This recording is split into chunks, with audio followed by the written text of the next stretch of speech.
Hallo iedereen, welkom bij Dutch and Today we're going to talk about what is probably a lot of students' their worst nightmare, and it consists of two letters and it haunts you in your dreams.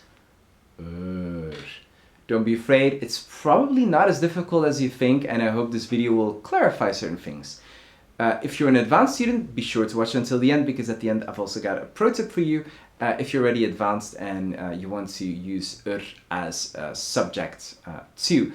Generally speaking, here throughout this video, I'm only going to be speaking about used in combination with indefinite subjects. I'm not going to be talking about any other functions of which is already for, again, more advanced students. This is really, generally speaking, for A1 beginner students who want to get a general grasp of how to use in combination with indefinite subjects. Let's go.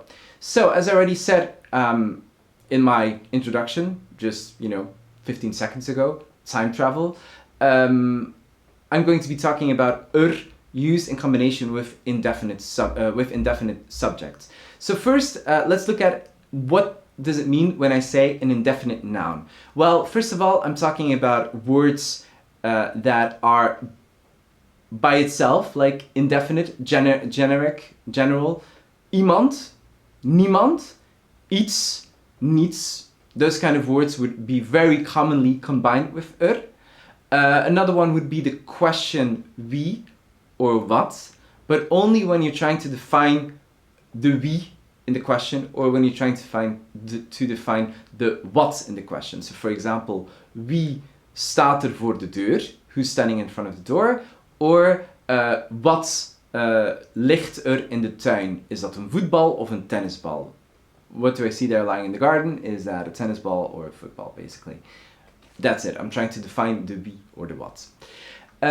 So those words are very common. And then we also have just generally indefinite nouns. If you are curious about indefinite articles and how they work again, I've got you covered, because I made a previous video about that, which you can watch here somewhere on my channel. And that hopefully should clear certain things up. But just don't forget, when we're talking about an indefinite noun, either it has when it's singular and countable in front of it, or no article at all when it's either singular, uncountable, unquantifiable, or plural and indefinite.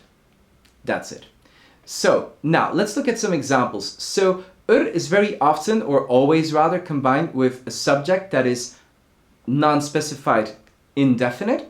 And the main reason for that is just that indefinite nouns cannot, as a subject, cannot carry a sentence. They're just not strong enough. So therefore we add the extra element as a scaffold, as a extra help, basically. That's what it is. It's just there to support the sentence, to give it more structure or balance. That's all it is. So that leads to sentences such as loopt iemand op straat. Is in the first position, then we have the verb, and then we have the actual subject, iemand op straat.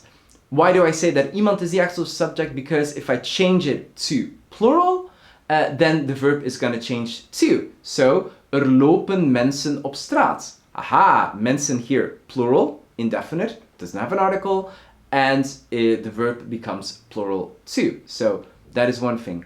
Also, other rules of inversion, for example, also apply. So, for example, morgenavond zullen veel mensen op straat lopen.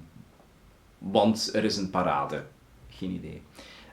For example. So, even there, we also have inversion. Inversion applies too. So, all of the regular grammar rules apply. It's just that if we have inversion, then follows first after the verb, followed by the actual indefinite subject. That's basically all it is. Let's look at some other examples. Staat niemand voor de deur.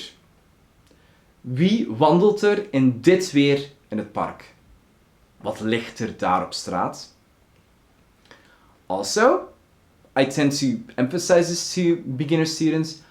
Don't worry about this too much. I mean, okay, I understand it's quite complicated to add that little two-letter word.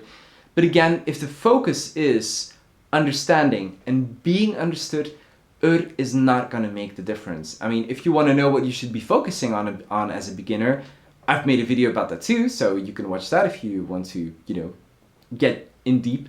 But is just not meaning defying. It doesn't really carry any actual meaning. So that means that if you forget about it, if you don't use it, I mean, grammatically it's not correct, and sure, at an exam or an official test you might get deducted some points for that, but people are still going to understand you. So, worry about it, but worry about it appropriately. Now, let's look at and which frequent types of verbs it would be combined with frequently, kind of. So the first category of verbs that we find frequently in combination with are verbs of transportation, such as lopen mensen op straat. Wandelt iemand in het park. Rijden te veel auto's op straat. In de zomer zwemmen altijd meer dolfijnen in dit deel van de oceaan. Verbs of transportation. Second types of verb are verbs of position and then also the verb to be, zijn. Statical verbs. Staan een man en een vrouw op de foto. Zitten mensen in het gras. Liggen 5 katten onder mijn raam. Hangen kerstballen in de boom. Another category, third category of verbs are verbs of human activities, human physical activities. So think about things like kijken, luisteren, eten, drinken, spreken, etc. Kijken mensen naar een film. Luistert iemand naar housemuziek. Eten mensen in het park, etc.